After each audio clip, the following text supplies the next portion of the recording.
আমি 63 নম্বর বাসে করে ইছাপুর যাব। ইছাপুর থেকে শমীচণ্ডী মন্দির আপনাদের দেখাবো।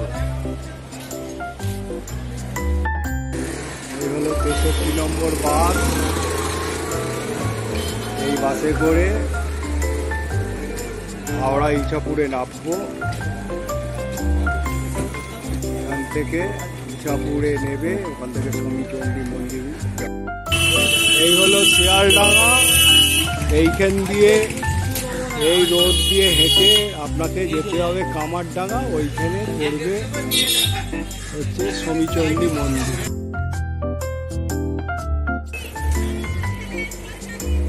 তাহলে আপনারা যদি এই মন্দিরে শ্রী শমীচণ্ডী মাতার মন্দিরে যদি আসতে চান, তাহলে ইছাপুর রোড হয়ে শিয়ালডাঙ্গা আসবেন এবং শিয়ালডাঙ্গা থেকে কামারডাঙ্গায় এই মন্দির অবস্থিত। খুব সোজা পথে হেঁটেও আসতে পারেন, অটো করেও আসতে পারেন। ইছাপুর শমীচণ্ডীতলা হাওড়া, শমীচণ্ডীতলা হাওড়া, এটা ইছাপুর শমীচণ্ডীতলা। এই আমি এখন এই মন্দিরে এসে পৌঁছালাম। তারপরে এই মন্দির সম্বন্ধে আপনাদের দু চার কথা বলবো। দেখি এই শমীচণ্ডী মন্দির আপনারা দর্শন করুন। মা শমীচণ্ডীর পাশে ইন্দ্র মহাদেব রয়েছে। দেখুন কি সুন্দর মন্দির। মন্দির এইভাবেই আপনাদের দেখাতে হবে। এই মন্দির এখানে প্রতিষ্ঠিত হওয়ার কারণ হচ্ছে এইখানে এই হাওড়া ইছাপুরে পান চাষিদের শমী পোকা, মানে শমী পোকা ধরা পড়েছিল। তখন এই শমী পোকা থেকে বাঁচার জন্য এই চণ্ডীমাকে পুজো করে এসেছে। সেই জন্য এইখানে শমীচণ্ডী মন্দির প্রতিষ্ঠিত হয়েছে। এই মন্দির 200 বছরের মন্দির। এই মন্দির কিভাবে আসতে হবে তাও আমি দেখিয়েছি, আপনাদের দর্শন করাচ্ছি। শমীচণ্ডী মন্দির দেখুন, এখানে আপনার আরও মূর্তি আছে, সেগুলো দর্শন করুন। খুব খ্যাত এই মন্দির, আপনারা এসে দর্শন করতে পারেন। খুব ভালো লাগবে এই মন্দির। এটা হচ্ছে প্রতিদিন সকাল 10টা থেকে সন্ধ্যা 8:30 পর্যন্ত খোলা থাকে।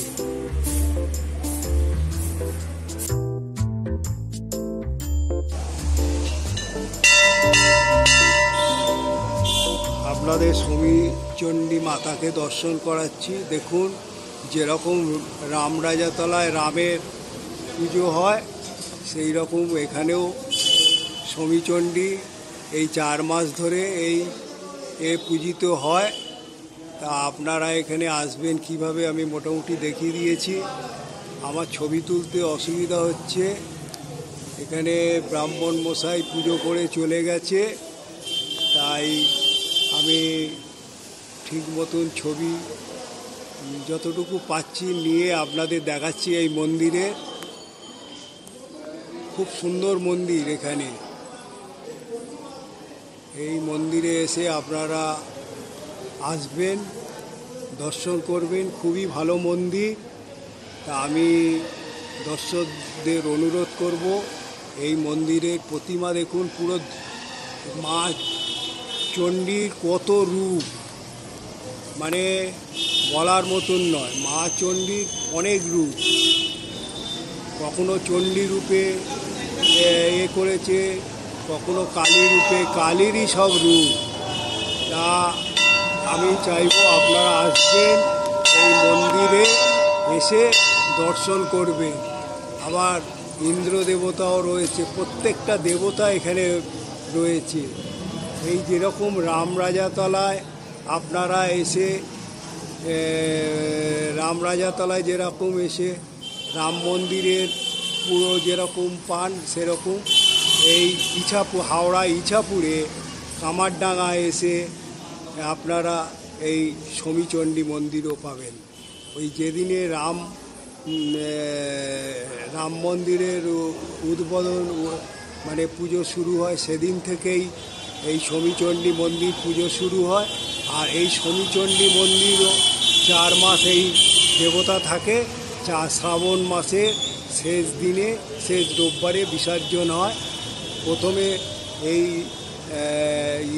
হাওড়ার ইছাপুরের বিসর্জন হবে, তারপরে রামরাজাতলার বিসর্জন হবে। আমি যতটুকু জেনেছি এখানে পানের ছিল, বোরো ছিল কৃষকদের। সেই পানের বোরো যে খুব ক্ষতি হচ্ছিল শমী পোকা, তাই শমী পোকাকে করার জন্য তখন এখানে চণ্ডীকে পুজো করা হয়। তখন থেকে এই মায়ের নাম হয়েছে সমীচণ্ডী। তা আমি যতটুকু জানি আমি বললাম। এবারে আমার বলার পর আপনারা পারলে এটা শেয়ার, লাইক এবং সাবস্ক্রাইব করে দেবেন। আর ভুলভ্রান্তিগুলো ধরাবেন। পণ্ডিত মশাই নেই, চলে গেছে। আমি যতটুকু পারলাম আমি দেখালাম আপনাদের। জয় মা সমীচণ্ডী।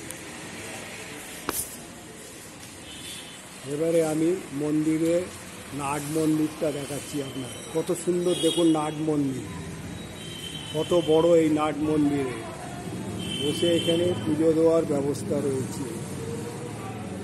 ঘন্টা দেখুন, ঘন্টা দেখুন, খোলার সময় 10টা থেকে 8:30। এটা পুরো এইভাবে বন্ধ থাকে। আমি কিভাবে যে ছবি নিয়েছি আমি নিজেই জানি, কত কষ্ট করে আপনাদের ছবি তুলে দেখিয়েছি।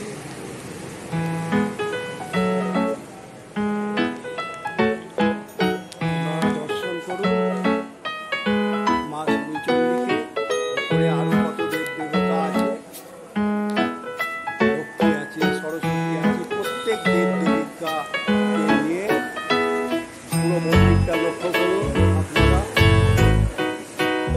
মা সমীচণ্ডী মন্দির খুব খ্যাত। ঘন্টা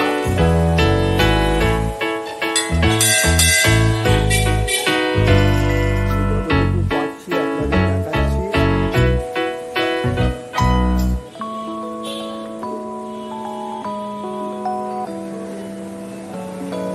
এখানে আরো দেব দেবী রয়েছে, আপনারা দর্শন করুন।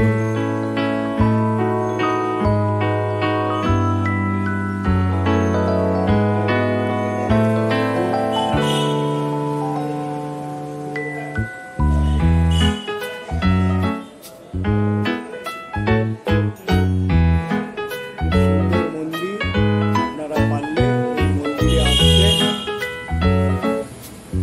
দর্শন করবেন। 4 মাস এই মন্দির থাকে, এই মন্দিরে দেবতা থাকে 4 মাস। শ্রাবণ মাসে শেষ রোববারে বিসর্জন হয়।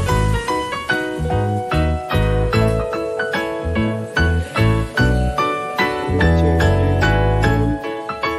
ধূপ মোমবাতি দেওয়ার ব্যবস্থা।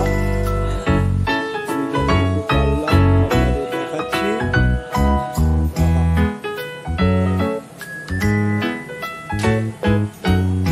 এখানে ঘন্টা দেখুন, কত বড় ঘন্টা।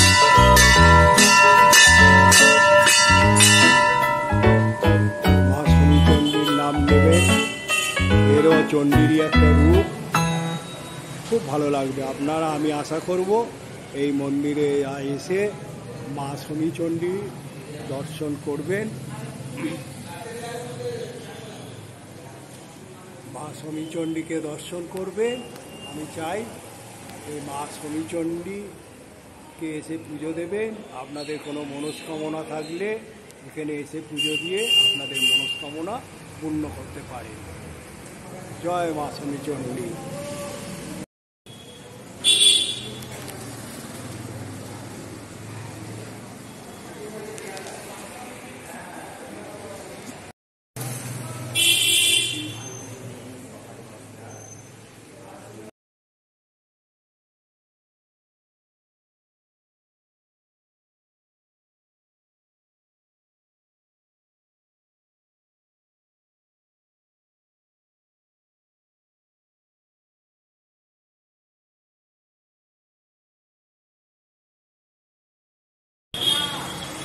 এখানে হচ্ছে ধূপ জ্বালার জায়গা। দেখুন ধূপ মোমবাতি জ্বেলে এ করবে।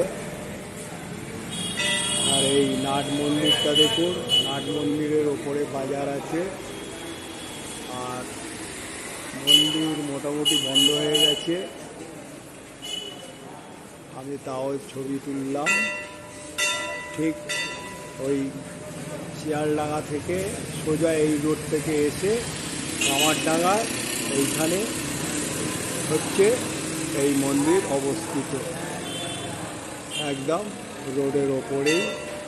তা আমি এখন এইটা এখানে শেষ করে আমি বাড়ির উদ্দেশ্যে চললাম।